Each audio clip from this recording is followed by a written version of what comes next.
सुनो, सिर्फ मैं और जय, बाकी सब ये रहेंगे। आते हैं उसको लेकर।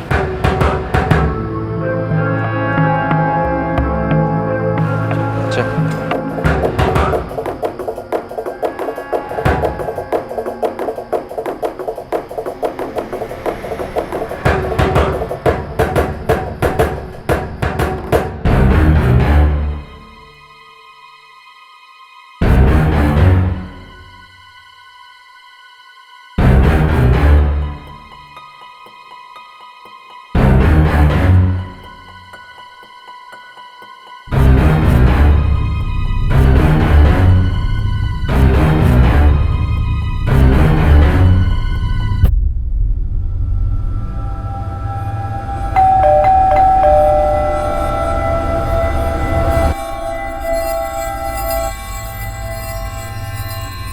क्या बात है गौरव? आदित्य है क्या? नहीं, वो तो कहीं बाहर गया है। कुछ बात थी क्या? कुछ खास नहीं, बस ऐसी कुछ बात करनी थी। अच्छा ठीक है, आता है तो बोलता हूँ। अच्छा एक काम करना, तू आ जा हमारे साथ नीचे। बताना गौरव, क्या बात है? अरे कुछ सीरियस नहीं है, तो आ तो सही। एक मिनट मम्मी, मैं नीचे से आ रहा हूँ 2 मिनट में। ठीक है।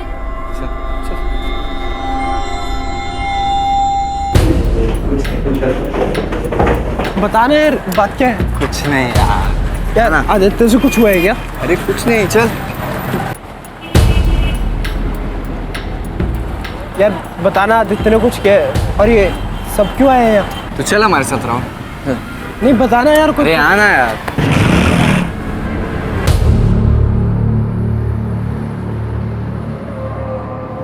आने दो उसको, एक बार फिर बात कर।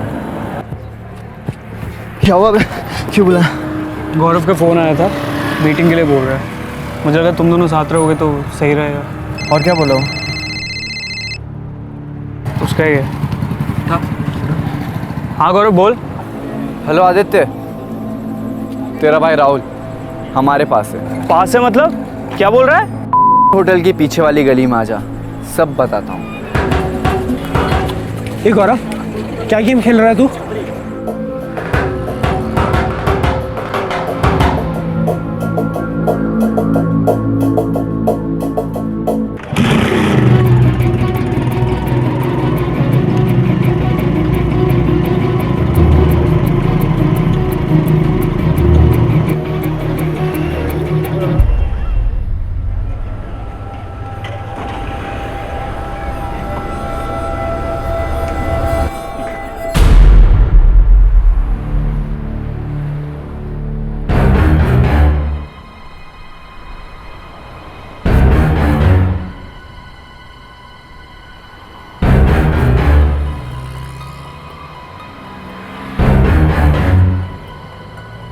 कब से सोच रहा था, हिसाब बराबर करना है।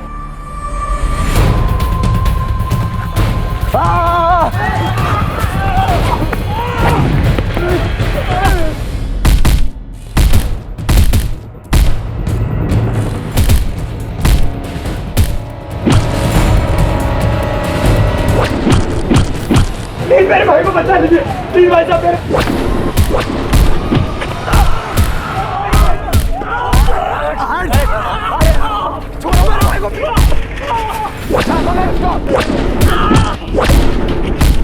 मेरे भाई को छोड़ दे, प्लीज बचा लीजिए मेरे भाई को, प्लीज पुलिस को बुला लीजिए, प्लीज। देखिए मेरे भाई को मार डालेंगे भाई साहब, प्लीज।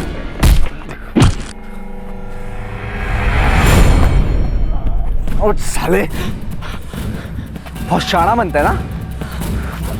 चल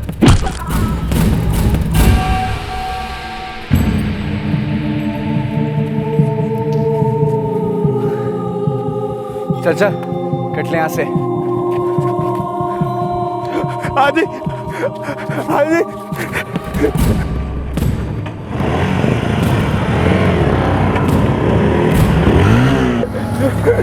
आदि आदि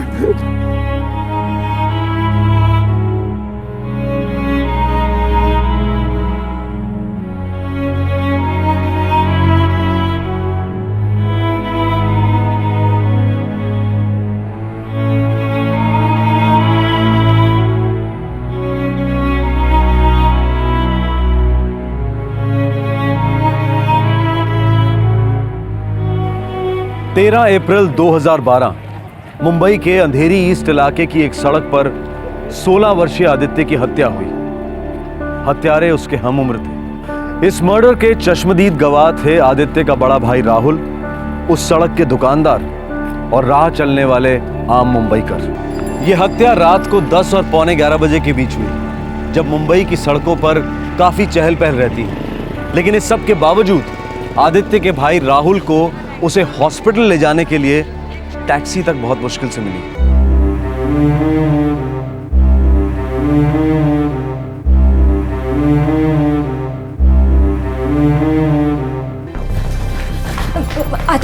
आदित्य, राहुल, बेटा ये क्या हो गया तुम्हें? आदि कहाँ है? आदि का सर फट गया। डॉक्टर क्या हुआ? मेरा बेटा कैसा है?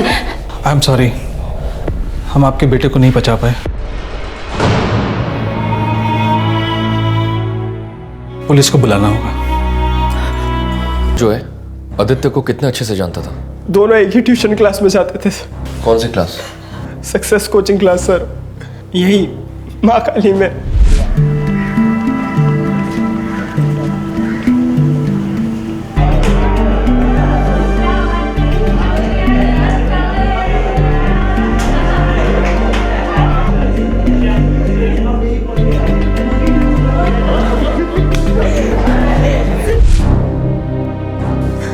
सर वो गौरव घर आया था, पूछ रहा था आदित्य को, उनका शायद प्लान था मिलने का आज। और वो आदित्य के दोस्त नदीम और कृष्णा? वो सर आदित्य के साथ ही आए थे।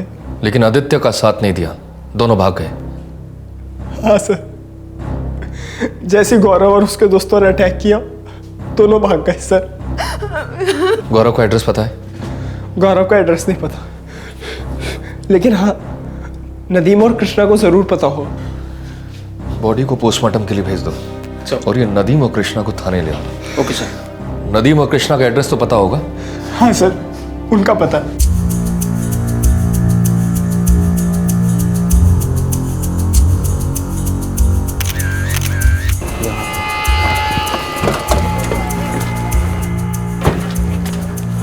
सर, लफड़े करके सब गायब हो गए हैं साहब। गायकवाड़ इलाके का नक्शा बनवा। साहब वो पंचनामा? भाई और दो स्टेटमेंट देगा तो बहुत बड़ी बात होगी। भरी सड़क पर मर्डर होता है, 2 सेकंड के अंदर सारे शटर डाउन करके दुकानदार निकल जाते हैं। फिर बोलने में क्या जाता है? पुलिस रास्ते पे नहीं रहती, पुलिस अपना काम नहीं करती। चलो करो काम। Yes sir.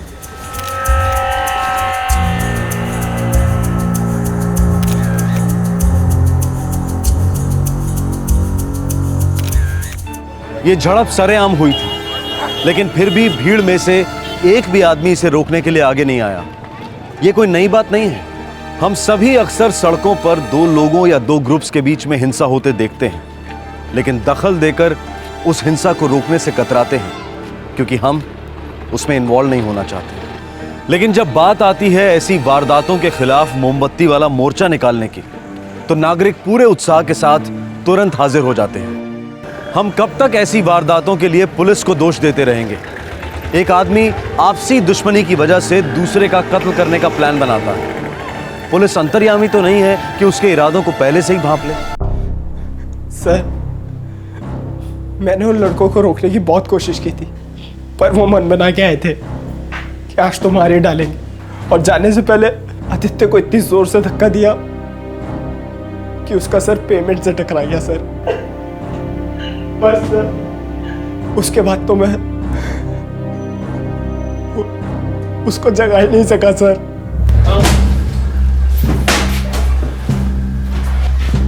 इनमें नदीम कौन है, कृष्णा कौन है? सर मैं नदीम हूँ। और तो कृष्णा, तुम लोग को पता है तुम्हारा दोस्त आदित्य मर चुका है? मेरे को गौरव चाहिए, जल्दी बोलो किधर मिलेगा। और ये लफड़ा क्या है?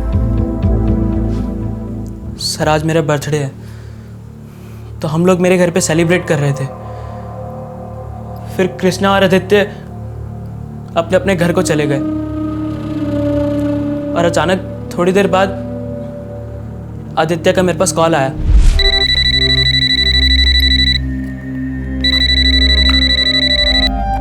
हेलो। हाँ नदीम, गौरव का फ़ोन आया था। किस बारे में? कॉम्प्रो करना चाहता है, मिलने के लिए बोल रहा है। लेकिन कॉम्प्रो तो हो गया था ना यार। वही तो मेरे को समझ नहीं आ रहा, साला मिलना क्यों चाहता है। मेरे को तो गोची लग रही है। अच्छा सुनना, तू भी चलेगा के साथ में? हाँ हाँ साथ में चलेंगे। तो एक काम करना, कृष्णा को भी कॉल मार, उसको भी लेते हुए चलते। फिर आदित्य और मैंने कृष्णा को पिक किया सर। तभी गौरव का फिर से फोन आया। हाँ गौरव बोल। तेरा भाई राहुल हमारे पास है। इस टाइम वो बोला आदित्य के भाई राहुल को उठा लिया है। आदित्य टेंशन में आ गया था सर। गौरव और आदित्य के बीच में क्या टेंशन था? इसको लेकर कॉम्प्रो हुआ था, माने मांडोली हुई थी। उस रात को सड़क पर इन दो गुटों के बीच में जो फसाद हुआ, उसकी जड़ एक मामूली सी अनबन दिखाई दे रही थी। लेकिन ऐसी मामूली अनबन को इस तरह का अंजाम देना, यह हमारी आज की युवा पीढ़ी की एक बहुत बड़ी समस्या बन गई है। ये तो नहीं बराबर है, हो जाता है।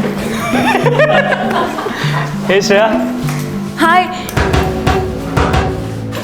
कहाँ थी कल पूरा दिन? कितना वेट किया मैंने।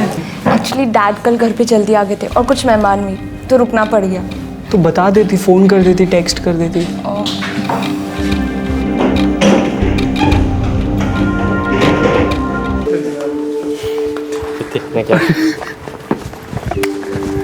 मिल रहे हैं ना फिर आज शाम को? कॉस वेट करूंगा मैं, डिच मत करना। ज़्यादा ड्रामा मत करो, पक्का आऊंगी। Bye bye. आदित्य अंधा है क्या? क्या हो गया? भाई अभी तक कुछ हुआ नहीं है, लेकिन बहुत बड़ा लफड़ा हो सकता है। वो गौरव है ना, वो भी श्रेया में इंटरेस्टेड है। अबे वो दोनों के बीच में आजकल बहुत बातें चल रही हैं यार। मैंने खुद देखा उनको टेलीफोन नंबर एक्सचेंज करते हुए। इतना ही नहीं यार, क्लास के बीच में टेक्सिंग चल रही थी दोनों के बीच में। गौरव बाहर चल जरा, किस खुशी में? कुछ बात करनी, चलते सर।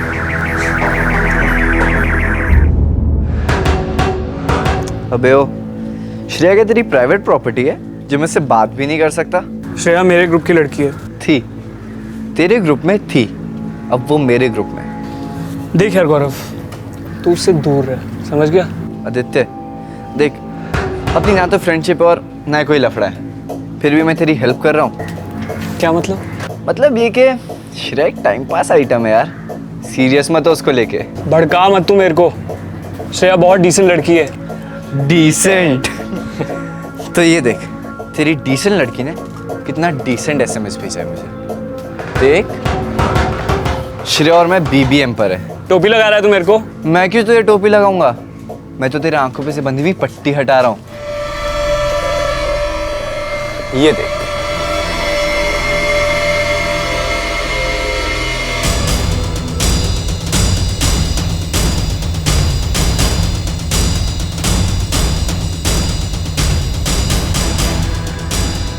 बोल रहा हूं तुझे, टाइम पास आइटम है यार। फिर भी डुबकी मारनी है तो तू भी मार, लेकिन मजनू मत बन। फालतू में किसी दुखी आत्मा की तरह यहाँ वहाँ पड़ा रहेगा।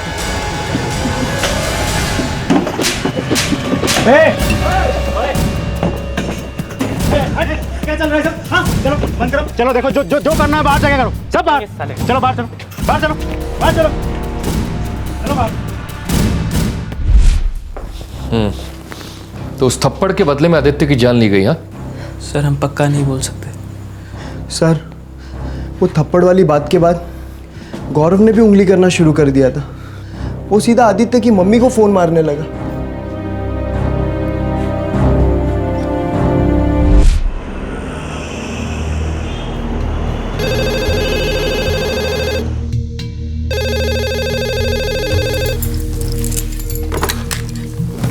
हेलो आंटी, मैं आदित्य का दोस्त बोल रहा हूँ। हाँ बेटा, क्या नाम है तुम्हारा? मेरे नाम की छोड़िए और अपने फैमिली के नाम की चिंता कीजिए। ये क्या बोल रहे हो तुम?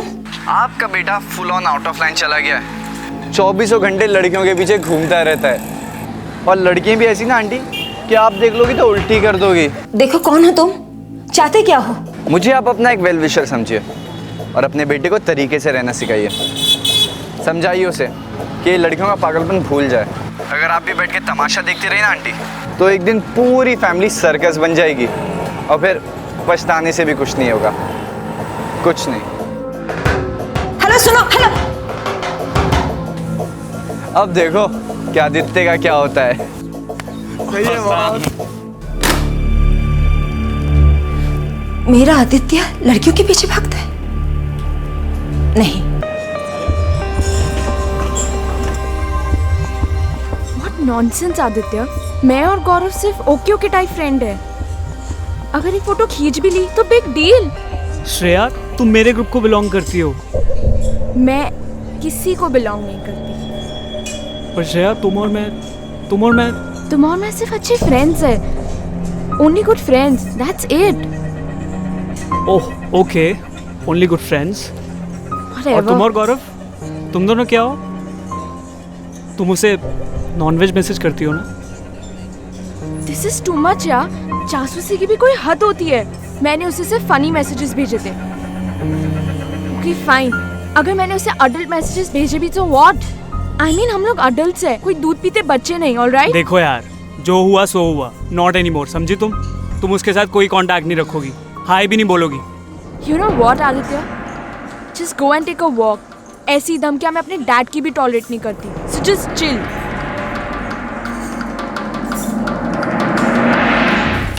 नाम क्या बताया? गौरव। नाम तो नहीं बताया बेटा। अब फोन किसने किया उससे क्या फर्क पड़ता है, क्यों किया इस बारे में सोचो। बेटा, कहीं तुम सचमुच कोई गर्लफ्रेंड बॉयफ्रेंड के चक्कर में तो नहीं फंसे हो ना? पापा, आप एक अजनबी के फोन कॉल के चलते अपने बेटे के ऊपर शक कर रहे हो? पापा, ये जो कोई भी है ज़रूर दुश्मनी निकाल रहा है आदित्य से। मुझे नहीं लगता हमारा आदित्य ऐसा कुछ कर सकता है, और ना ही हमें ऐसी फ़ोन कॉल्स को सीरियसली लेना चाहिए। देखो बच्चों, हम मिडिल क्लास लोग हैं। मैं मानता हूँ कि मैं छोटा मोटा बिजनेसमैन हूँ, मेरी न्यूज़पेपर की एजेंसी ठीक ठाक चल रही है, लेकिन विचारों से हम मिडिल क्लास लोग ही हैं। हमारी सोच अलग है। ये पढ़ाई के वक्त गर्लफ्रेंड, हंसी मजाक, ये सब हमें नहीं चलता। देखो बच्चों, आज तक तुम अच्छी तरह से पढ़ते आए हो, अच्छे मार्क्स लाते रहे हो। कुछ भी हो जाए, ये सिलसिला टूटना नहीं चाहिए, लगाम ढीली नहीं पड़नी चाहिए। पापा, आप कहाँ की बात कहाँ लेके जा रहे हो? इतनी सी बात का इतना बड़ा बतंगड़ बना रहे हो आप। बिना आग के धुआं नहीं निकलता, और आग फैलने में देर भी नहीं लगती। इतना तो मैंने अपनी जिंदगी में सीखा ही है।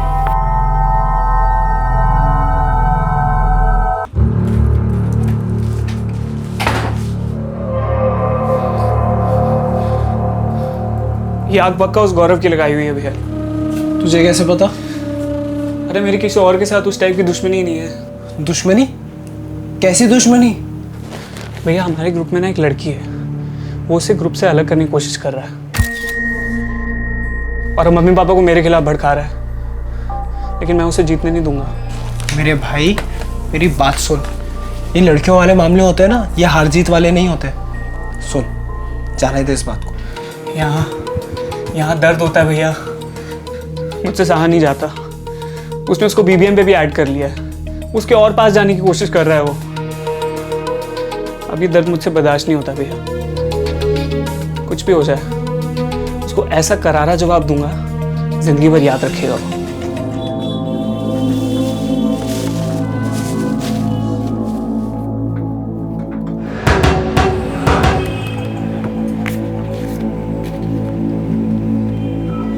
क्या हुआ गौरव, ये थोपड़ा कहाँ को लटका रखा है?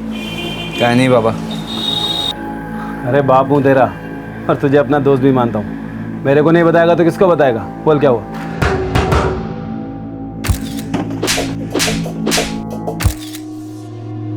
क्या हुआ, कोई झगड़ा वगड़ा हुआ क्या तेरा दोस्तों से? दोस्तों के साथ नहीं बाबा, एक दुश्मन है। दुश्मन? दुश्मन कितना बड़ा वर्ड है, इसका मतलब ही जानता है तू? नहीं बाबा, सच में एक लड़के के साथ दुश्मनी है मेरी। अरे तो निभाना दुश्मनी, लेकिन दुश्मन के लिए ऐसा थोबड़ा बिगाड़ने का नहीं। इसका मतलब होता है दुश्मन की जीत, और किसी भी दुश्मन के लिए अपनी लाइफ नहीं खराब करने का, समझा? चला ठीक है। ये ले 2222 लैंडलाइन है उसका। जरूर होगा मेरी जान। अबे वो गौरव के ग्रुप में एक लड़का नहीं था, उसी के सेलफोन में से तो ढापा था। उसने लिखा हुआ था गौरव हो।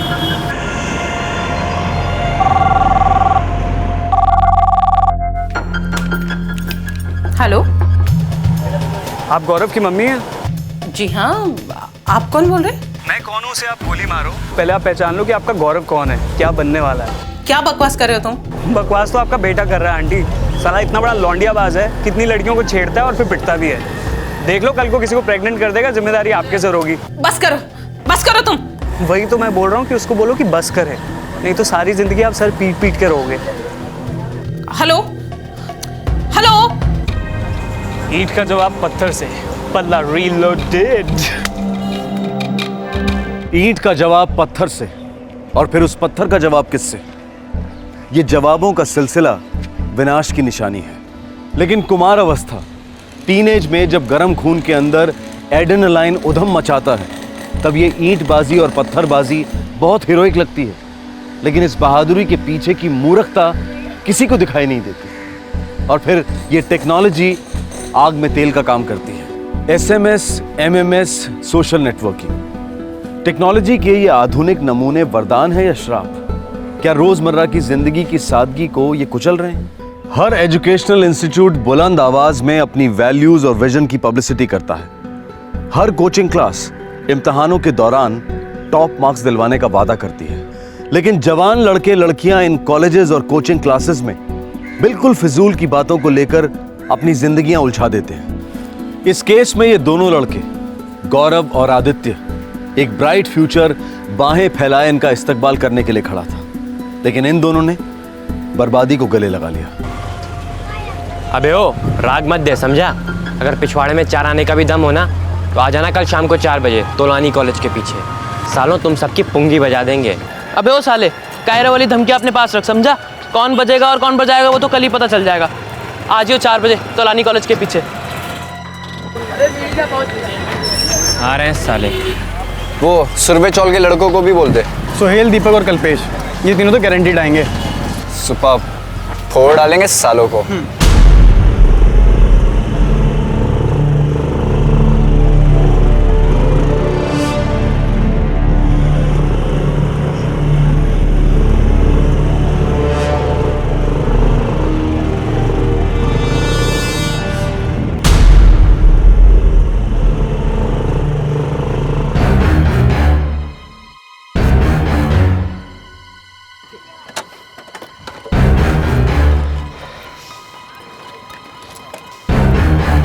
क्या वे साले, मेरे पीठ पीछे मेरी मम्मी को उल्टा सीधा बोलता है। शुरू किसने किया था साले? तूने नहीं फोन किया मेरी माँ को? दम है तो आंख में लाना, शर्मा गया रहा हीरोइन की तरह। देख, फुल एंड फाइनल वार्निंग दे रहा हूँ तुझे, भूल जा श्रेया को। और भी लड़कियां क्लास में। तो मैं भी तो ये बोल रहा हूँ, भूल जा श्रेया को, और भी लड़कियां क्लास में। गौरव, आदित्य, क्या यार हम एक लड़की के लिए काय को इतनी माथाफोड़ी कर रहे हैं? कल वो तुम दोनों को ठेंगा दिखा के गई तो क्या कर लोगे तुम दोनों यार? फैक्ट है यार, तुम दोनों ने एक दूसरे के घर पे फोन करके सबसे बड़ी मिस्टेक की है। मेरी मानो, एक दूसरे को सॉरी बोलो और खत्म करो यार। सही बोल रहा है यार ये। देख यार गौरव, मेरे को तेरी मम्मी से ऐसे उल्टी सीधी बात करके बिल्कुल अच्छा नहीं लगा, लेकिन स्टार्ट तूने किया था। रिश्ते अटक गई थी यार मेरी। चल ठीक है, सॉरी बोलता हूँ मैं। उस दिन कैफे में मैंने तेरे ऊपर हाथ उठाया, उसके लिए मैं तेरे से सॉरी बोलता हूँ।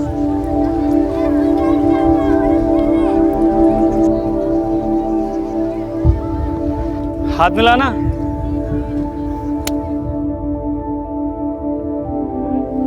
ये हुई ना बात।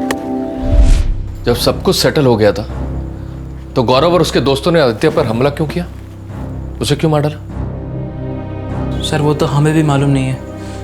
हमें बस इतना मालूम है कि उसके कनेक्शंस बहुत थे। सुरवे चौल वाले सारे लड़के उसको जानते थे, उसके साथ भी थे। हम लोग को उन लोग से पंगा नहीं लेना था, उन लोग बहुत डेंजरस है, इसलिए हमने आदित्य का कॉम्प्रो करवाया था। पर गौरव ने अपना फैसला क्यों बदला, क्यों अटैक किया, हम लोग को कुछ नहीं पता सर। गौरव को मालूम होगा, पक्का मालूम होगा।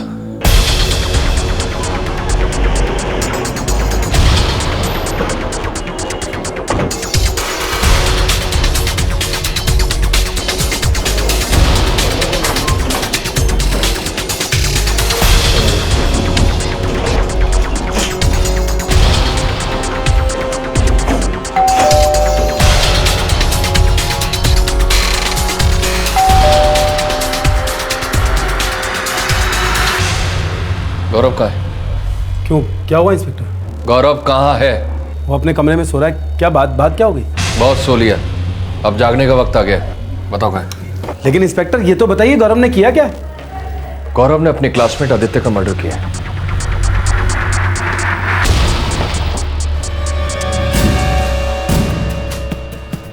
बाबा!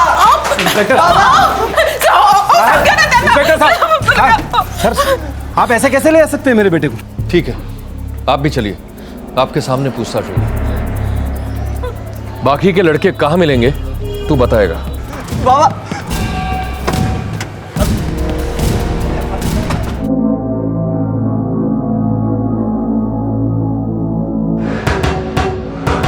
जब सब कुछ सेटल हो गया था तुम्हारे और आदित्य के बीच, तो क्यों मारा उसे गौरव? हाँ, हाथ मिलाना।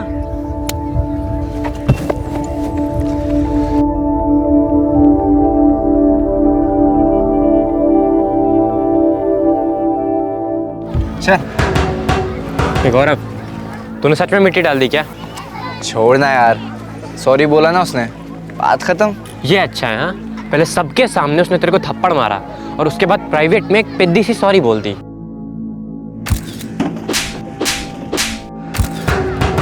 कहना क्या चाहता है तू? मैं ये कहना चाहता हूँ कि उसने तेरा कचरा किया है। तू उसे कितना भी भाई बना ले या कितना भी दोस्त बोल ले, वो जो 5 उंगलियों के निशान है ना, तेरे गाल से हटने वाले नहीं है। हाँ, और वो तुझे जब भी तिरछी स्माइल देगा ना, वो तेरे लिए एक इशारा होगा कि मैंने तुझे थप्पड़ मारा था और तूने वो थप्पड़ खाया था, वो भी पब्लिक के बीच में। और मेरे भाई, ये सीन डिलीट या फॉरवर्ड नहीं सकता, ये सीन तो हिट हो गया। तो यार करूँ तो करूँ क्या? तुझे कुछ नहीं करना है, तुझे बस उसे आसमान से थोड़ा नीचे लाना है। तुझे भी उसे थप्पड़ की वही गूंज सुनानी है। साला क्लास की हर लड़की को अपनी प्राइवेट प्रॉपर्टी समझता है, बहुत स्टड बना फिरता है ना। और फिर श्रेया को लेके तुम दोनों के बीच में तो कोई कॉम्प्रो हुआ ही नहीं बे। बातों में वो बाजी मार गया। और मैं एक बात तुझे गारंटी के साथ बोलूँ कि उसने थप्पड़ वाली बात श्रेया को जरूर बताई होगी, वो भी नमक मिर्च डाल के बताई होगी। और वो तो उसे अपना हीरो समझती है और तुझे zero.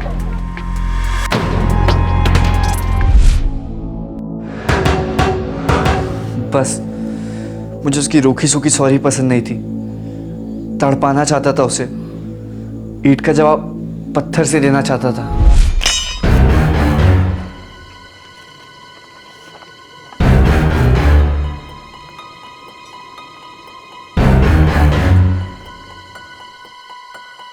Happy birthday to you. Happy birthday dear Nadi.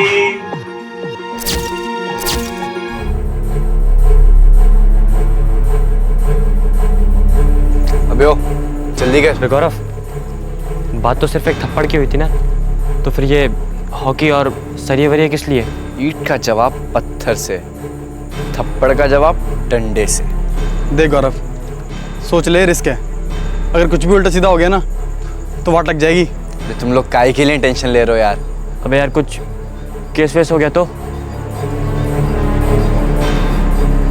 एक मिनट।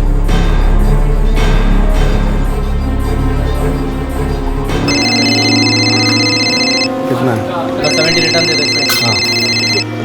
हाँ गौरव। हेलो बाबा, आपने कहा था ना कि दुश्मनी के लिए लाइफ नहीं खराब करनी चाहिए। बेटा वो तो मैं अब भी कहूँगा। बाबा, मैं ना दुश्मनी खत्म करने वाला हूँ। दुश्मन ने मुझे जितनी भी टेंशन दी, माँ से जिस तरह बात की, सबका बदला लेने वाला हूँ मैं उससे। अरे बेटा, ऐसा सबक सिखाना कि किसी और के साथ ये सब करने की हिम्मत भी ना करे, ठीक है? अच्छा बाबा, अगर कुछ भी हुआ तो आप साथ दोगे ना मेरा? अरे बेटा, ये भी कोई कहने की बात है? अरे बाबा हूँ मैं तेरा, तेरे लिए कुछ भी करूँगा। बाबा एक बार फिर से बोलना। बेटा, जो करने का बिंदास करने का, मेरे होते हुए तेरा कोई बाल भी बाका नहीं कर सकता। थैंक यू बाबा, मेरे बाबा का फुल ऑन सपोर्ट है। अब बोलो। बोलना क्या है, जाके बोलती बंद कर देते हैं साले की।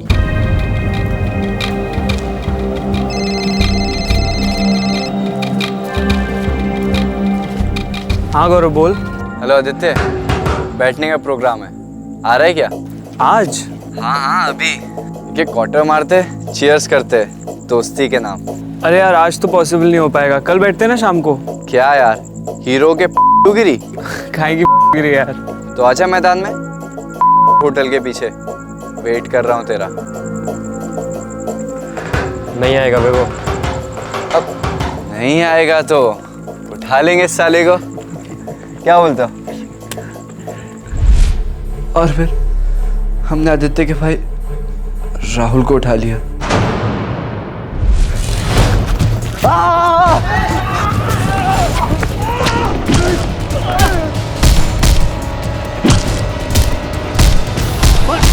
प्लीज बचा लीजिए मेरे भाई को, प्लीज। और साले चल।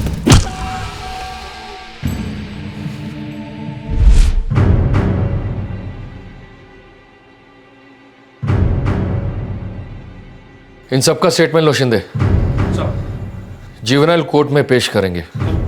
चलो इंस्पेक्टर, मुझे सच में नहीं मालूम था कि मामला इतना सीरियस है और ये लोग इस तरह का कुछ भी प्लान कर रहे हैं। मुझे तो लगा कि बच्चों का झगड़ा है, लेकिन इंस्पेक्टर मेरा गौरव इस तरह का बिल्कुल भी नहीं है। जरूर उस लड़के ने इन्हें भड़काया होगा। इंस्पेक्टर, ये भी हो सकता है कि उसका खून किसी और ने किया हो और ये लोग मेरे बेटे पर इल्जाम लगा रहे हैं। जी हाँ। नहीं सर, नहीं। मैं था वहां पर, मैं गौरव से भीख मांगता रहा कि प्लीज आदित्य को छोड़ दो, पर गौरव और उसके दोस्तों ने आदित्य को तब तक नहीं छोड़ा सर जब तक वो मर नहीं गया सर।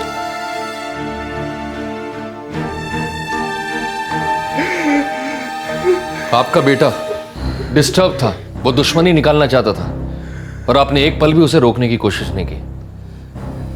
आप सबके बच्चे माइनर हैं, नाबालिग हैं, पूरा दिन इंटरनेट पे लगे रहते हैं, कीमती से कीमती फोन उनके हाथों में होता है और जब ये कीमती फोन हर 2 मिनट में चीखते हैं तो ये चीख बर्बादी की दस्तक होती है। लेकिन आप लोग के कान आंख सब बंद रहते हैं। इस केस में पूरी जिम्मेदारी मैं आप लोग पर नहीं डाल रहा हूं, मैं उस लड़की से भी बात करूंगा। हम इस केस की तहकीकात कर रहे हैं, लेकिन एक बात का दुख होता है, एक जवान लड़का इतनी एनर्जी से भरा ऐसे मारा जाता है। व्यर्थ है, बिल्कुल व्यर्थ।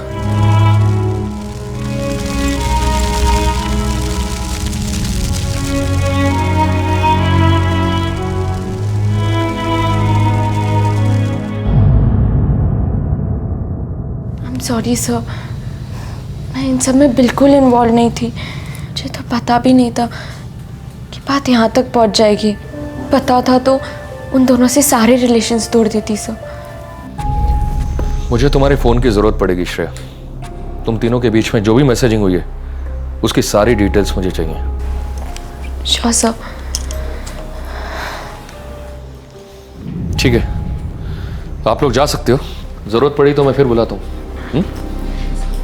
Thank you.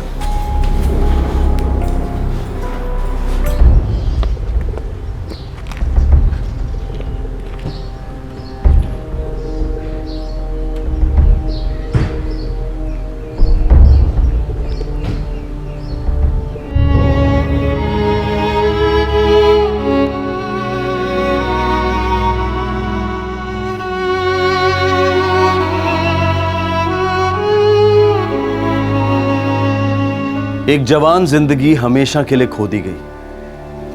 गौरव और उसके दोस्तों को जुवेनाइल कोर्ट में पेश किया गया। फिलहाल वो करेक्शन सेंटर में है क्योंकि वो सभी 18 की उम्र से कम थे, माइनर थे। क्या यह हत्या रोकी जा सकती थी?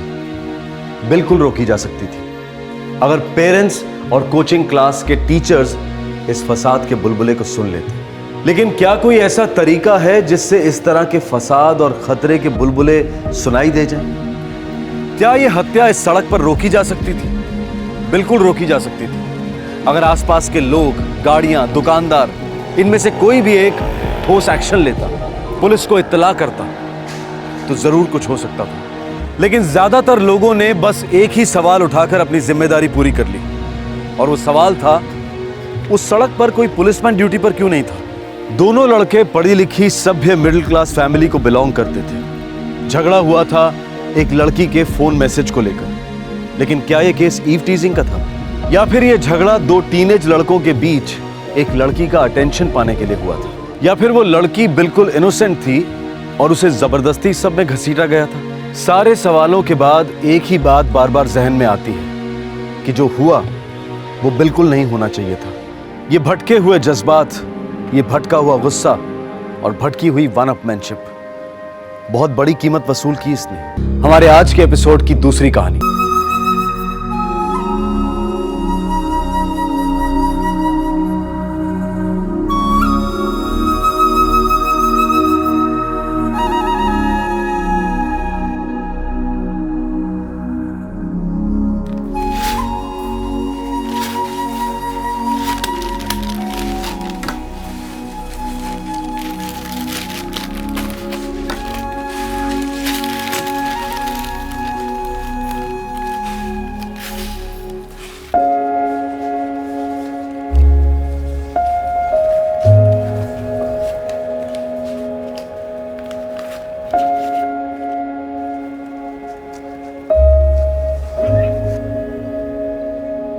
नम्रता, कोशिश जारी है, लेकिन चांस भी तो आना चाहिए ना।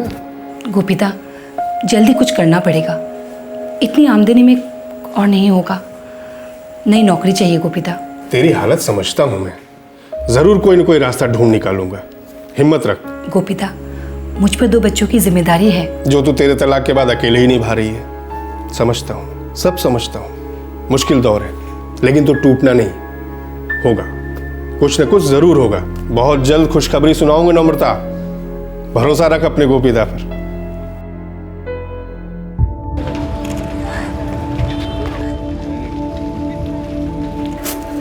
अच्छा, पाव किलो डाल देना।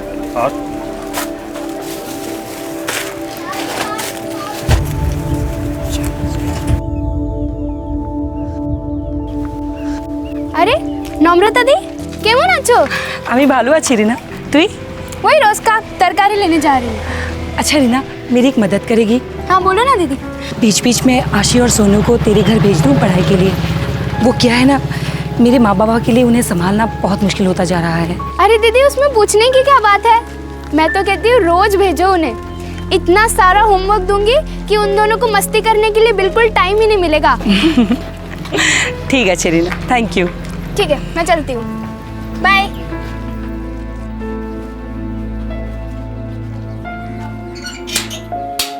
ये क्या रोहन, ये डाल डाल डाल डाल। अरे अरे अरे अरे, मेरी आशी और सोनू बेटा क्या कर रहा है? तुम लोग के लिए देखो मैं क्या लेके आई हूँ। देखो, ये एक तुम्हारे लिए टॉफी और ये तुम्हारे लिए टॉफी। अब जाके खेलोगे थे। नम्रता, ऐसे कैसे बेटा? हे बाबा, आज के दिन सब भालो तो? सब भालो बाबा। नम्रता, ऐसो ऐसो। अरे जल्दी से हाथ मुंह धो ले, मैं तेरे लिए चाय बनाती हूँ। आजा आजा। এই দেখো, এই সুন্দর বাড়ি, হ্যাঁ? এই তোমার চুল, বলো, এই মাথা। ভালো ভালো, দেখো দেখো। आशी, আমার মোবাইলটা দাও। চোখ, হ্যাঁ, এই মাথা, माथा, বলো, এই চুল, चूल, কেটে দে। हेलो हेलो नम्रता बाजी? जी हाँ, बोल रही हूँ। आप कौन? मैं सुनीता नंदियाल बोल रही हूँ दिल्ली से। जी कहिए, क्या काम है? देखिए, काम तो आप ही के काम का है। आपको नौकरी की तलाश है ना? हाँ हाँ, लेकिन तुम्हें कैसे पता? और तुम्हें मेरा नंबर कहाँ से मिला? एक्चुअली मैं एक प्लेसमेंट एजेंसी में जॉब करती हूँ और दार्जिलिंग में मेरे अच्छे कॉन्टैक्ट्स हैं जो लोगों को जॉब दिलवाते हैं। इनफैक्ट मैं खुद भी दार्जिलिंग की ही हूँ। और वहाँ की बहुत सी लड़कियों को मैंने यहाँ दिल्ली में जॉब भी दिलवाई है। कैसा जॉब? यहाँ दिल्ली में एक बड़ा मॉल है जहाँ पे एक मेगा स्टोर में एक सेल्स वूमेन की ज़रूरत है। लेकिन दिल्ली? हाँ दिल्ली। देखो, शुरू शुरू में लगेगा कि तुम विदेश में हो, लेकिन यकीन मानो, हमारी वहाँ की बहुत सी औरतें हैं यहाँ पर।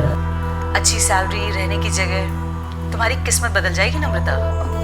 सुनीता जी, मुझे सोचना होगा। हाँ हाँ, इतना बड़ा फैसला है, सोच समझ कर ही लेना। मैं फिर से फ़ोन करूँगी। ठीक है। दार्जिलिंग, पश्चिम बंगाल। नम्रता एक 34 वर्षीय तलाकशुदा महिला थी जिसकी जिंदगी का सिर्फ एक ही मकसद था, अपने 2 छोटे बच्चों को अच्छा भविष्य देना। फिलहाल बहुत मुश्किल से गुजारा हो रहा था और फिर अचानक ये जॉब ऑफर आया दिल्ली से, जो नम्रता के गांव से लगभग 1500 किलोमीटर दूर था। एक ऐसा ऑफर जो नम्रता की जिंदगी की सूरत हाल बदल सकता था। लेकिन क्या नम्रता बागची के दरवाजे पर बेहतर जिंदगी ने दस्तक दी थी या फिर सीरियस खतरे ने?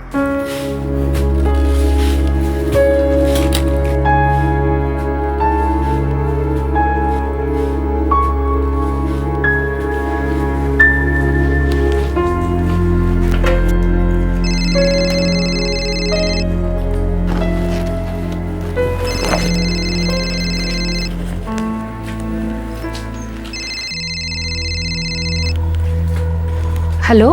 तो नम्रता बाजी, क्या सोचा है आपने जॉब ऑफर के बारे में? वो सुनीता जी, मैंने सोच लिया है, मैं कर लूँगी। बढ़िया, बहुत ही सही फैसला किया है नम्रता तुमने। देखो, अगले सोमवार से तुम्हारी ज्वाइनिंग है, तो पूरा 1 हफ्ता है तुम्हारे पास। लेकिन मुझे कहाँ आना होगा और ये सब होगा कैसे? तुम इसकी बिल्कुल फिक्र मत करो, सब कुछ बहुत कायदे से होगा। देखो, आज 16 मार्च है और 19 मार्च को तुम्हें दार्जिलिंग बस स्टैंड पहुंच जाना है और वहीं से मेरा लोकल रिप्रेजेंटेटिव तुम्हें पिक करके सिलीगुड़ी छोड़ देगा और वहीं से हमारी कंपनी का दूसरा रिप्रेजेंटेटिव वाया कोलकाता तुम्हें दिल्ली ले आएगा। लेकिन दार्जिलिंग बस स्टैंड पे मैं आपके आदमी को पहचानूंगी कैसे? उसकी चिंता तुम बिल्कुल मत करो, उन लोगों के पास तुम्हारा नंबर है, वही तुम्हें कॉल करेंगे। भालो, लेकिन वो सुनीता जी, हमारी तनख्वाह के बारे में तो बात हुई नहीं। देखो, तुम अभी नई हो, इसलिए 20,000 से ही शुरुआत करेंगे। 20,000? पूरे साल के सिर्फ 20,000? साल के 20,000 नहीं नम्रता बाजी, महीने के 20,000। ठीक है तुम्हारे लिए? अरे बाबा, महीने के 20,000? हाँ बिल्कुल ठीक है। भालो, 22 मार्च से तुम्हारी ड्यूटी शुरू हो जाएगी और 19 मार्च को तुम्हारा पिकअप होगा, लेकिन तनख्वाह तुम्हारी 19 मार्च से ही जोड़ी जाएगी। तो सब सेटल ना? हाँ हाँ भालो। अच्छा सुनीता जी, थैंक यू। हाँ तो जल्दी मिलते हैं नम्रता हम लोग, ओके?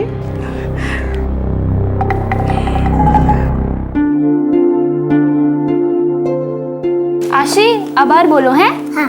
2 एके 2, 2 एके 2, 2 दुगुने 4, 2 दुगने 4, 3 दुगुने 6, 3 दुगने 6, 4 दुगुने 8, 4 दुगने 8, 5 दुगुने 10। 5 दुगने 10। दीना, इन दोनों ने तुम्हें ज्यादा परेशान तो नहीं किया ना? अरे नहीं दीदी, दोनों बहुत होशियार है पढ़ाई में। आशी, सोनू, चलो घर चलते हैं। केमन आछिस नम्रता? तुम्हारा कामकाज कैसे चल रहा है? आसान नहीं है बौदी, लेकिन माँ दुर्गा की कृपा से बहुत जल्द कुछ अच्छा होने वाला है। जरूर अच्छा होगा। तुम बच्चों को कितनी अच्छी तरह से बड़ा कर रही हो। अच्छे लोगों की फरियाद दुर्गा माँ हमेशा सुनती है। अच्छी रीना। अरे काका की गाड़ी आ गई। नमस्कार दादा। नमस्कार नमस्कार। काका को नमस्कार करो। नमस्कार काका। अरे जीते रहो प्यारे बच्चों। और नम्रता, फैक्ट्री में काम ठीक है ना? दादा, मैं एक नई नौकरी ज्वाइन कर रही हूँ। अरे वाह, कोথায়? दिल्ली में। अरे बाबा, अरे दार्जिलिंग से दिल्ली कैसे पहुँच गई नम्रता? दादा, मैं एक नई नौकरी की तलाश कर रही थी। एक एम्प्लॉयमेंट एजेंसी है, उन्हें खबर लगी तो उन्होंने मेरे लिए ढूंढ ली। हेलो, भाग खुल गए तुम्हारे नम्रता। हाँ, सब माँ की कृपा है दादा। अच्छा दादा, তুমি এখন আরাম করো, আমি আসছি। टाटा। আসছি রিনা। टाटा।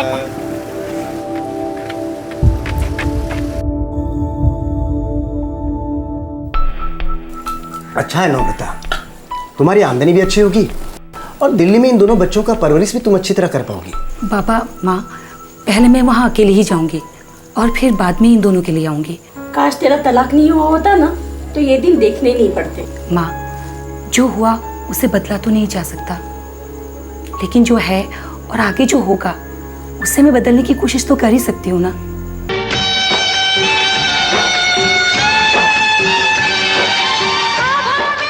गोमती, सुनो, कल सुबह 5 बजे मुझे सिलीगुड़ी के लिए भाड़ा मिला है।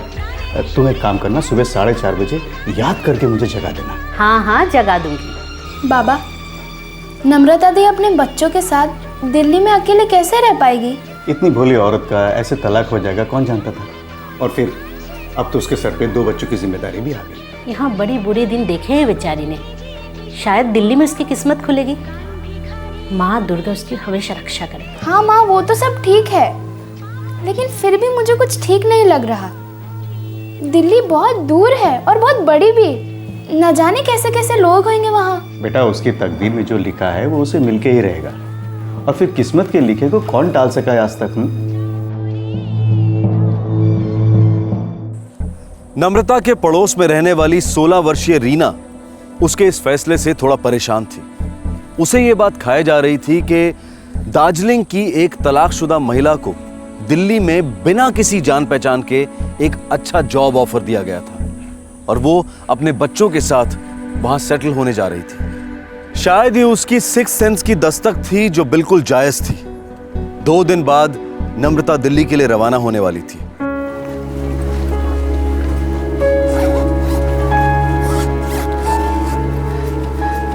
दादा 8 डाउन। 125 रुपया। दादा 100 में दो ना। ना बॉडी 105 की तो खरीदे, 110 से कम में नहीं दूंगा। दादा क्या फर्क पड़ता है, 100 में दो ना। नहीं, 110 से कम में नहीं होगा। ठीक है, दे दो।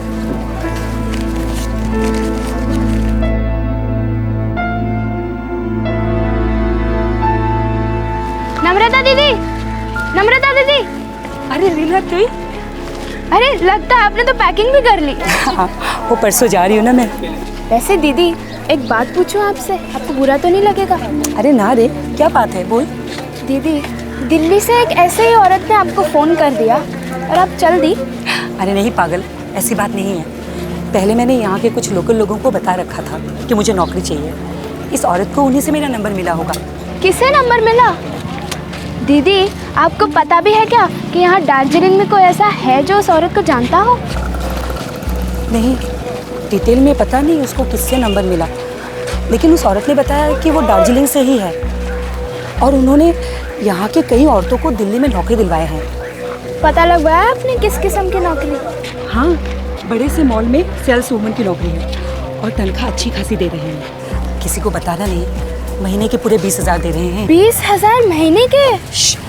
और सुन, रहने की जगह भी दे रहे हैं। और कहाँ होगी ये जगह? नौकरी दिल्ली में है तो रहने की भी जगह वहीं पे होगी ना, आसपास कहीं। अच्छा, कंपनी का नाम मालूम किया आपने? नहीं, वो नहीं पता किया मैंने, लेकिन वो औरत बता रही थी कि दार्जिलिंग बस स्टॉप तक आ जाना, वहाँ हमारा आदमी तुम्हें कॉल करेगा और तुम्हें वहाँ से सिलीगुड़ी लेके जाएगा। फिर सिलीगुड़ी से तुम्हें दूसरा आदमी दिल्ली पहुँचाएगा।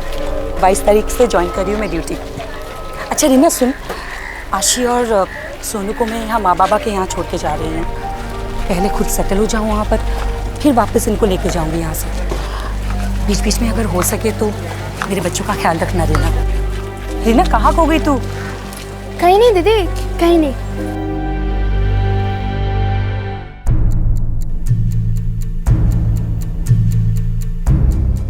तो अगर कोई आपके सपने को थाली में परोस कर देता है तो उस फरिश्ते के चेहरे के पीछे एक खतरनाक चेहरा भी हो सकता है और आप उसके जाल में फंस सकते हैं। इसीलिए हमेशा संभल के।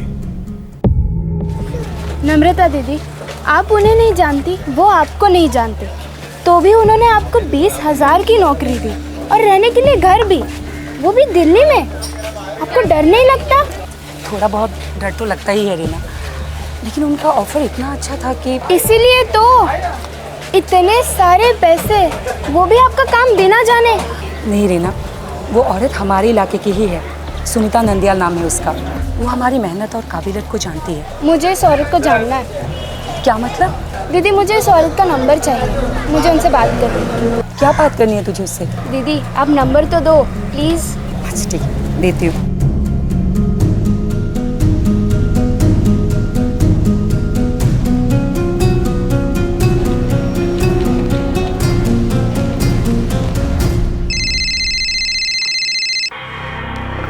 हेलो। हेलो सुनीता जी। हाँ, कौन बोल रही है? मैं रीना बोल रही हूँ दार्जिलिंग से। मैं नम्रता बागची को जानती हूँ और मैंने सुना है कि आपने उन्हें कोई जॉब ऑफ़र की है। हाँ तो? मुझे भी एक ऐसे ही जॉब चाहिए। वो क्या है ना, मेरे घर के हालात काफ़ी ख़राब हैं, आप मदद कर दे तो? हाँ हाँ ज़रूर, हमारे यहाँ नौकरियों की कमी नहीं है। एक काम करो, तुम भी नम्रता के साथ दिल्ली आ जाओ, तुम्हारी भी मैं कोई सेटिंग कर दूंगी। ओ थैंक यू सुनीता जी। वैसे मेरी सैलरी कितनी होगी? देखो शुरुआत में 15-20 हज़ार ही महीने के मिलेंगे, फिर भी तुम्हारी काबिलियत और मेहनत पर ही डिपेंड करता है। ज़्यादा काम करोगी तो ज़्यादा ही मिलेगा। मैं सिर्फ 16 साल की हूँ, क्या वाकई मुझे ऐसी नौकरी मिलेगी?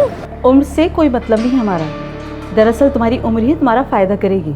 और तुम्हारी जैसी उम्र की लड़कियों को तो और आसानी से नौकरियाँ मिल जाती है। एक बार तुम आ तो जाओ यहाँ पे, हो सकता है तुम्हें सैलरी नम्रता से ज़्यादा ही मिले। ओ थैंक यू सुनीता जी, मैं नम्रता दीदी के साथ आ जाऊँगी। ठीक है, मैं तुम दोनों का इंतज़ार कर रही हूँ।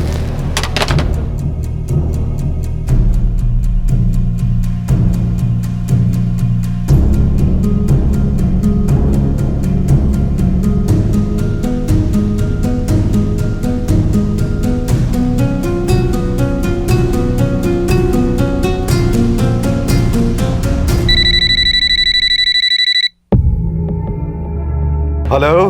हेलो निर्मल सर, मैं रीना बोल रही हूँ दार्जिलिंग गवर्नमेंट स्कूल से। रीना? अच्छा अच्छा, हाँ रीना, बोलो क्या बात है? सर मुझे एक हेल्प चाहिए। हाँ बताओ, कैसी हेल्प? सर मेरी एक नेबर है, मुझे लग रहा है कि उन्हें किसी जॉब रैकेट में फंसाया जा रहा है। ओके, और तुम्हें ये कैसे पता चला? बस सर अंदर से लग रहा है उसके साथ कुछ ज़रूर गलत होने जा रहा है। देखो रीना, फिलहाल तो मैं गैंगटॉक आया हूँ किसी काम से। मैं आज शाम को ही दार्जिलिंग वापस लौटूंगा, और अगर तुम्हें सच में लगता है कि कोई गड़बड़ है तो तुम दार्जिलिंग के एसपी साहब के पास चली जाओ। आई एम श्योर वो तुम्हारी मदद करेंगे। Thank you sir.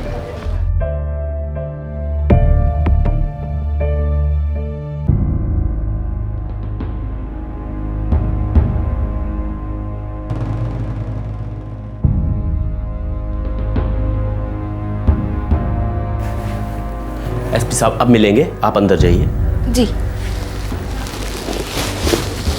कौन सी क्लास में पढ़ती हो Reena? Sir class 11th Darjeeling government girls school में। तुमने ये कैसे तय कर लिया कि तुम्हारी पड़ोसन नम्रता के साथ कुछ गलत होने जा रहा है? सर जो दीदी को जॉब ऑफर दी गई थी वो एबनॉर्मल है, अजीब है। मतलब बिना किसी जान पहचान के इतनी बड़ी तनख्वाह, कुछ तो गड़बड़ होगी ना सर। समझ सकता हूँ, लेकिन तुम इन सब बातों की जानकारी कैसे रखती हो? सर हमें ये सब बातें हमारे स्कूल में सिखाई गई है।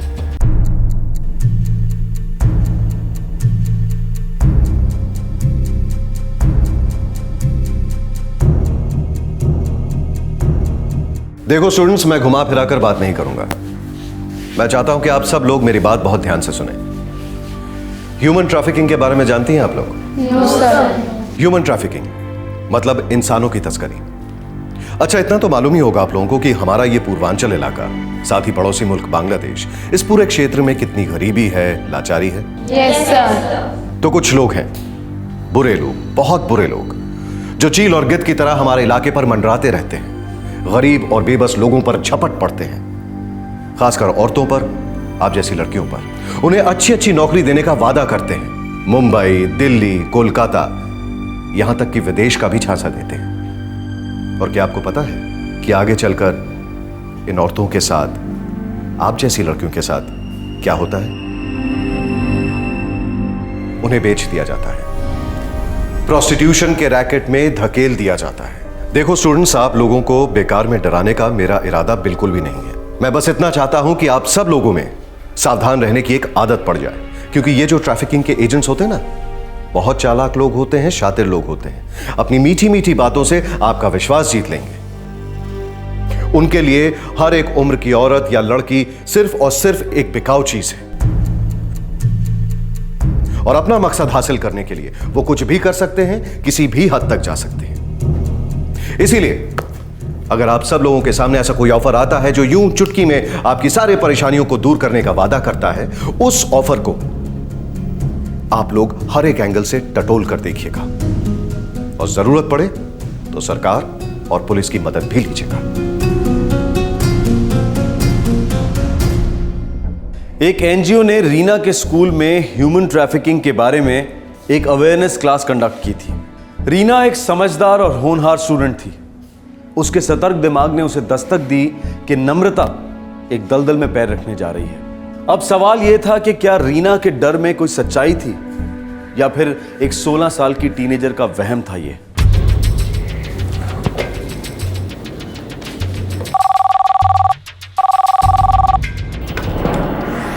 पीआई मधु गर्ग, क्राइम ब्रांच। मधु, मैं एसपी राजन बोल रहा हूँ। Yes sir. एक केस है, सेंसिटिव है। मैं चाहता हूँ कि इसका चार्ज तुम पर्सनली लो। बिल्कुल सर।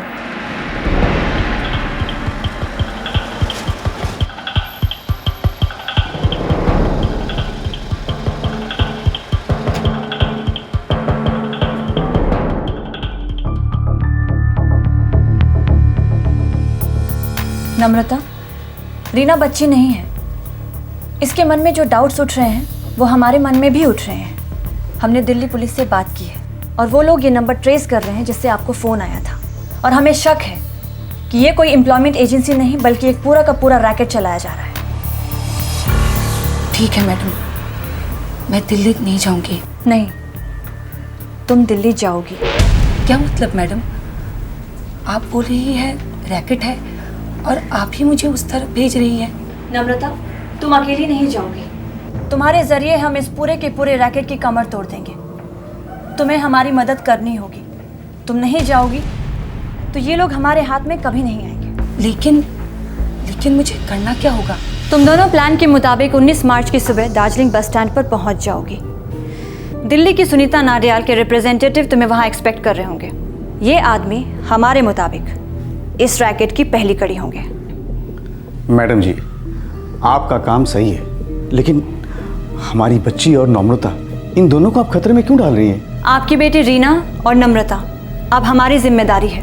हमारे आदमी सादे कपड़ों में हमेशा इनके साथ मौजूद रहेंगे और उन एजेंट्स को धर लेंगे। लेकिन मैडम, मुझे बहुत डर लग रहा है। आप मेरी रीना को तो इन सब से बाहर ही रखिए। अरे ये तो भी बच्ची है। हमारे पास इसके अलावा और कोई दूसरा रास्ता नहीं है। शुभंदा, नम्रता, इस बात की मैं गारंटी लेता हूँ, मैं हमेशा लोगों के साथ रहूंगा। रीना और नम्रता पर कोई आंच नहीं आएगी दादा, मैं वादा करता हूँ। बाबा, मैं जाऊंगी, नम्रता दीदी को भी साथ ले जाऊंगी। अगर उनका सच में कोई रैकेट है तो उन्हें पकड़ना भी जरूरी है ना बाबा। इससे हमारे इलाके की कई दूसरी लड़कियों की जिंदगी बर्बाद होने से बच सकती है। वेरी गुड रीना, शाबाश, तुम बहुत बहादुर लड़की हो।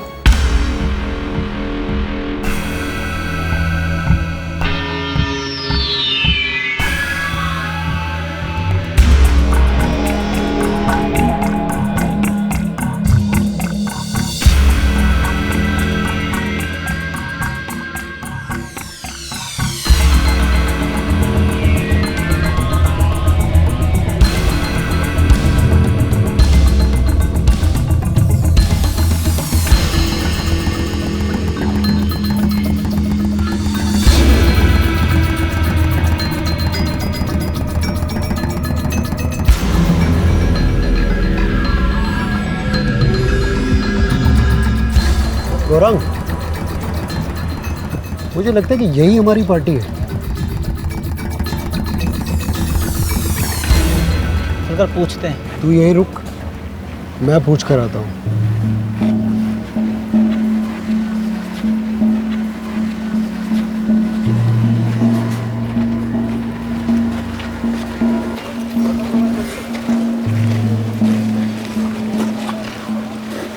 नमस्कार, क्या आप भी दिल्ली जा रही हैं?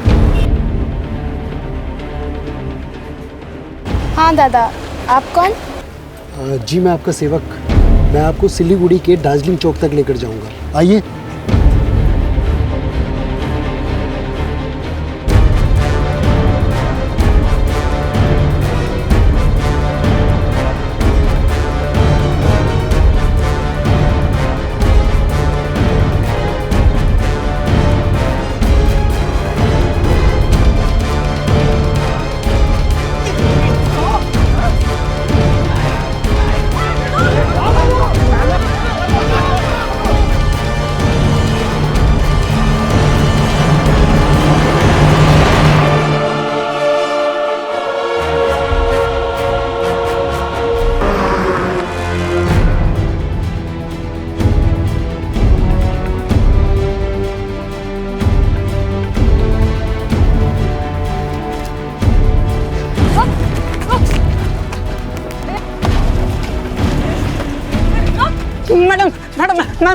मैंने कुछ नहीं किया। मैडम क्या? मैंने क्राइम ब्रांच से भागेगा? क्राइम ब्रांच से भागेगा? चलो ले जाओ इसको। मैंने कुछ नहीं किया मैडम। कसम से मैडम, हमारा काम सिर्फ इन दोनों को सिलीगुड़ी के दार्जिलिंग चौक तक पहुंचाना था मैडम। वहाँ इनका आदमी इनकी डिलीवरी लेने आने वाला था मैडम। कौन आदमी? किसके आदमी? जानी ना मैडम, जानी ना, हर बार अलग अलग आते थे, हमें तो ये भी नहीं पता दिल्ली से इन्हें किसने फोन किया। चलो फोन निकालो अपना, स्विच ऑफ करो इसको। Yes ma'am. डालो इनको अंदर और इन दोनों को अच्छी तरह से कुछ देर के लिए स्विच ऑफ कर दो।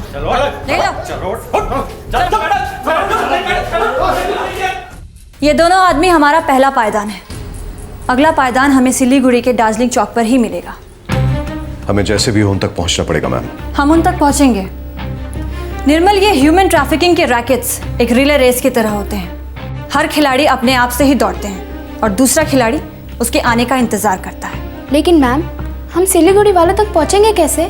दिल्ली की सुनीता नंदयाल तुम्हारे हर एक मोमेंट्स को ट्रैक कर रही होगी। जैसे ही तुम उसके रडार एरिया पर नजर नहीं आओगी, वो खुद ब खुद तुम्हें फोन करेगी। ह्यूमन ट्रैफिकिंग के विक्टिम्स एक हाथ से दूसरे हाथ एक्सचेंज होते रहते हैं। मंजिल तक पहुंचते पहुंचते ना तो विक्टिम और ना ही हैंडलर्स दोनों को इस पूरी चेन का बिल्कुल पता नहीं चल पाता, और ये मंजिल होती है बड़े शहरों की भूल भुलैया। इन कंक्रीट जंगलों में व्हाइट कॉलर वाले भेड़िए इन औरतों और लड़कियों पर टूट पड़ते हैं, उन्हें हर तरह से नोच डालते हैं। ह्यूमन ट्रैफिकिंग में चेन की कड़ियां बहुत बारीक होती हैं, इसलिए बेहद जरूरी हो जाता है कि पुलिस बहुत सावधानी और गुप्त रूप से अपनी कार्रवाई करे, ताकि कोई भी कड़ी पूरी तरह से टूटने ना पाए। और अगर ऐसा होता है तो इस रैकेट का हाथ लगना बहुत मुश्किल हो जाता है।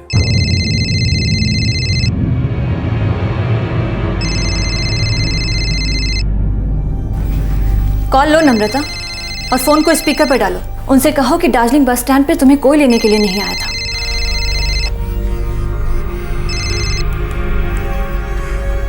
हेलो। हेलो नम्रता, कहाँ हो तुम और रीना? हम तो यही है सुनीता जी, दार्जिलिंग में, लेकिन बस स्टैंड पर हमें कोई लेने नहीं आया। हमने पूरा 1 घंटा इंतज़ार किया। लेकिन तुम लोगों ने मुझे क्यों नहीं फ़ोन किया? एक्चुअली सुनीता जी, सच कहूँ तो हमें लगा हमारे साथ किसी ने मजाक किया, इसीलिए हम चुपचाप वापस घर आ गए। पागल हो गई हो क्या? पहले इन सब मामलों में कोई मजाक क्यों करेगा? अच्छा एक काम करो, तुम अभी कभी तुम लोग वापस दार्जिलिंग बस स्टैंड जाओ और वहाँ से सिलीगुड़ी की बस लेके दार्जिलिंग चौक पे उतर जाना, ठीक है? चलो फटाफट निकलो, वहाँ पे मेरे रिप्रेजेंटेटिव तुम दोनों का इंतजार कर रहे हैं। ठीक है सुनीता जी, हम बस आधे घंटे में यहाँ से निकलेंगे। ओके। बस अब हम हमारा मेन ऑपरेशन लॉन्च करेंगे, जिसमें हम सबसे पहले उन लोगों को हिरासत में लेंगे जो तुम लोगों को सिलीगुड़ी से दिल्ली पहुंचाने वाले थे। लेकिन मैम, हमें उनके साथ क्या करना होगा? तुम लोग बस हमारी इंस्ट्रक्शंस फॉलो करती रहना। बस में सभी पैसेंजर्स हमारी टीम के होंगे। तुम लोगों को डरने की कोई ज़रूरत नहीं है। अब डरने की बारी इस रैकेट वालों की है।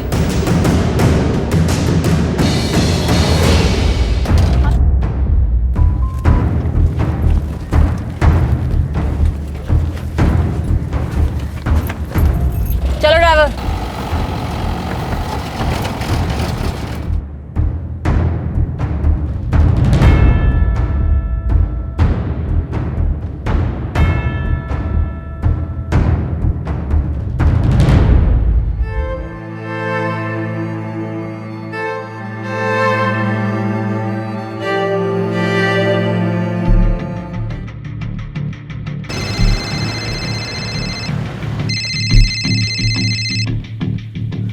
जय हिंद मधु जी। जय हिंद शर्मा जी।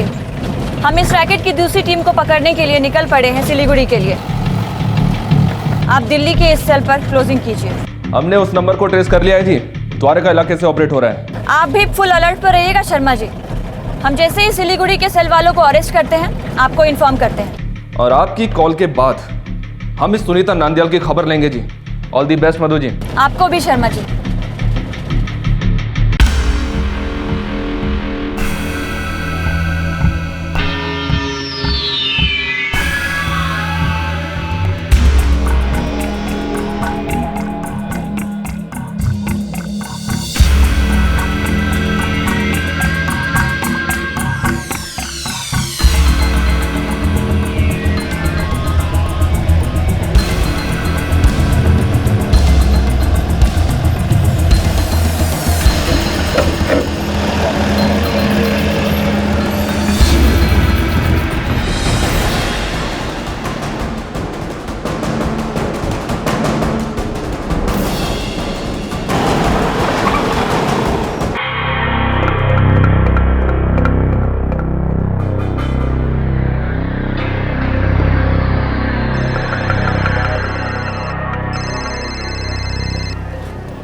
जी मैडम।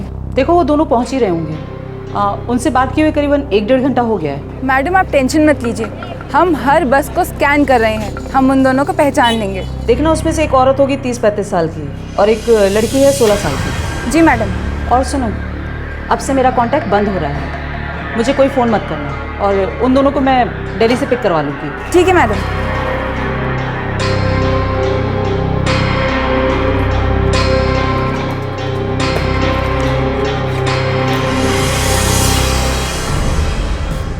जनाब, सेल फोन की लोकेशन इस कॉलोनी के अंदर से 10 मिनट में मैक्सिमम सर जी एग्जैक्ट ट्रैक पकड़ा जाएगा। ट्रैक करते रहना, अटैक के ऑर्डर्स कभी भी आ सकते हैं। बेहतर जनाब।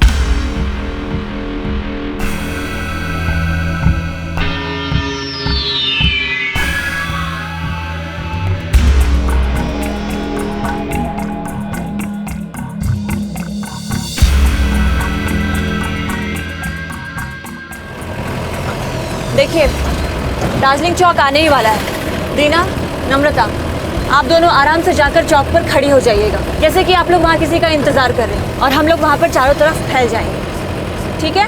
ठीक है। ठीक है मैडम। ड्राइवर, हमारे उतरते ही आप गाड़ी लेकर आगे निकल जाएंगे और ठीक 15 मिनट के बाद वापस लौट आना।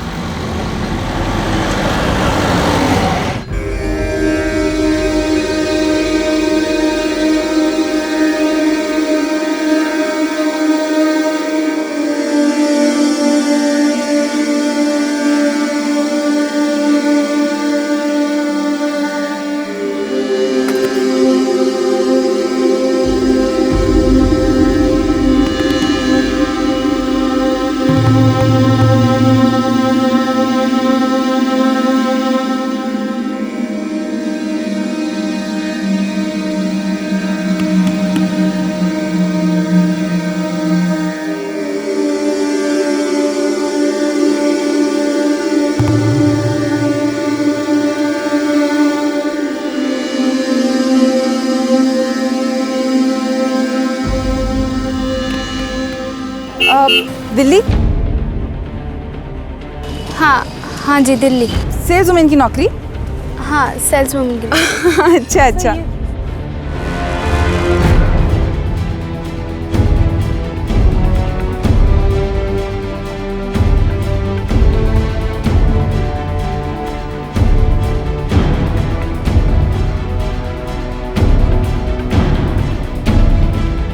आप लोग हमारे साथ चलिए, आज शाम की ट्रेन है आपकी।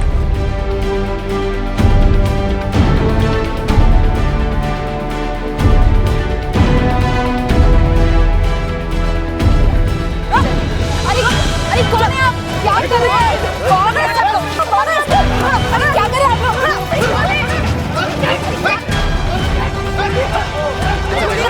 चलो पता चलो क्या कर रहे हैं? अरे छोड़िए मुझे।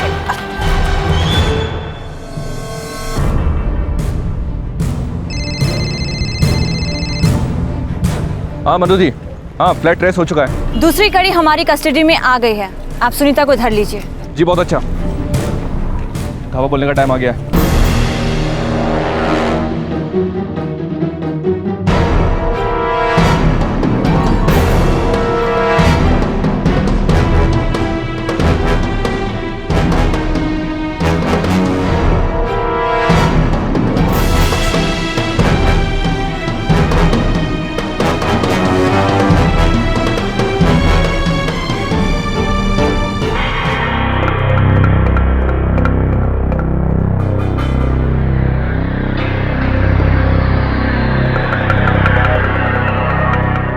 मैडम जी, हमारा काम था सिर्फ इन्हें ट्रांसपोर्ट करना।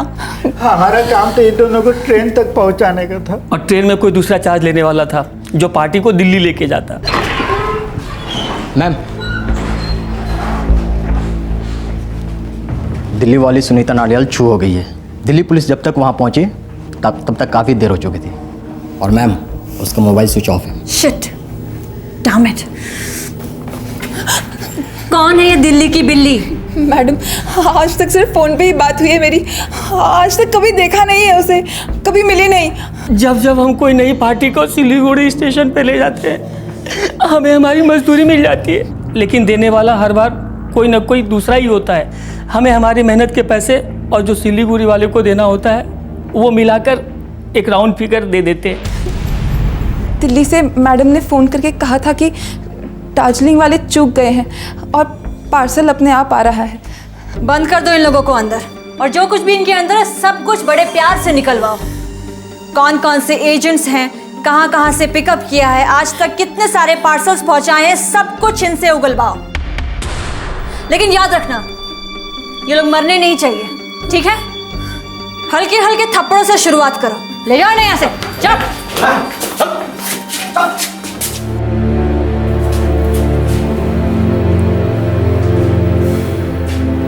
नम्रता, रीना, तुम दोनों का सफ़र अब यहीं ख़त्म होता है। हमारी पूरी टीम की तरफ से तुम दोनों को थैंक यू। तुम दोनों ने बड़े ही साहस और समझदारी से हम लोगों का साथ दिया।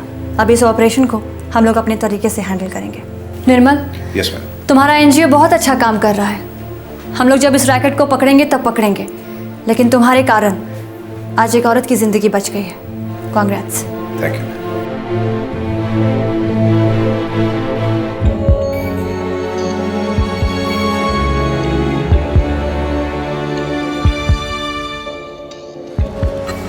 চলো আমি আসছি দিদি। रीना, थैंक यू, तुमने मुझे बचा लिया।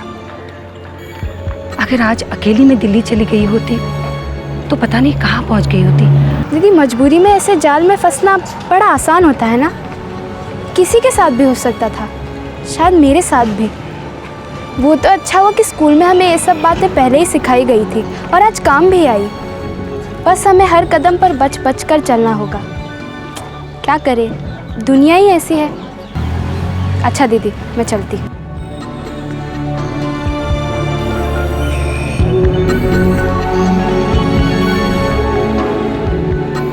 रीना की बहादुरी के लिए दार्जिलिंग पुलिस ने उसे पुरस्कार देकर सम्मानित किया और एक संगीन जुर्म को रोकने के लिए क्राइम पेट्रोल दस्तक इस टीनेजर बहादुर लड़की को सलाम करता है। साथ ही क्राइम पेट्रोल उस एनजीओ को भी सैल्यूट करता है जो पूरे जोश के साथ ह्यूमन ट्रैफिकिंग के बारे में जानकारी फैला रहा है, जिसकी वजह से रीना ने इस केस में मदद की।